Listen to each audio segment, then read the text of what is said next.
For most of my adult life, I've been a nurturer.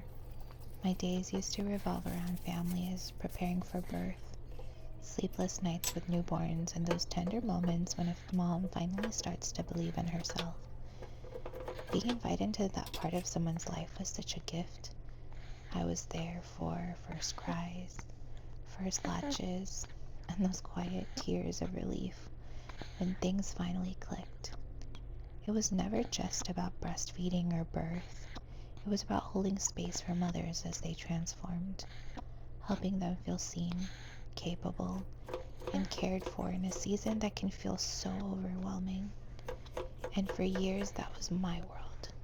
Hospital rooms, birth center, home births, home visits, late night texts from new moms asking if what they were feeling was normal. And I loved it. I really did. I poured so much of myself into that work because it felt like purpose. But life has a funny way of changing. A few months ago, our family made the decision to move internationally, and suddenly I went from being the one who supported others through their transitions to being the one in the middle of a huge transition myself. I left behind my practice, my clients, and the identity I'd built for so long. And just like that, I found myself starting over in a new country, new rhythm, and honestly, I'd say even new culture. Now, my days look completely different. Instead of home visits and consultations, I'm making breakfast, doing laundry, helping with schoolwork, figuring out life abroad. I used to measure my days by how many families I helped. Now it's by how many times I managed to get through the day. And honestly, I'm still getting used to it. Because when your career has been so tied to who you are, stepping back can make you wonder, who am I now?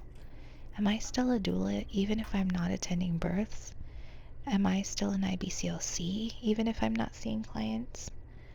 But with time, I realized, yeah, I am. Because being a doula, being a lactation consultant isn't just a job, it's a way of being. It's how you listen, how you nurture, how you hold space for others and for yourself. Those instincts don't just disappear, they show up in how I mother, how I connect with other women, and even in how I navigate my own growth. I've learned to slow down, to find meaning in the quiet parts of life, the ones that don't always make it into your resume but matter just as much. And in many ways, living abroad has given me a new kind of education. It's taught me humility, patience, and the beauty of starting fresh, even when it's uncomfortable. I see motherhood so differently now. I see how universal it is. Moms everywhere, we're just trying our best. So while I may not be taking clients right now, I still carry my passion with me.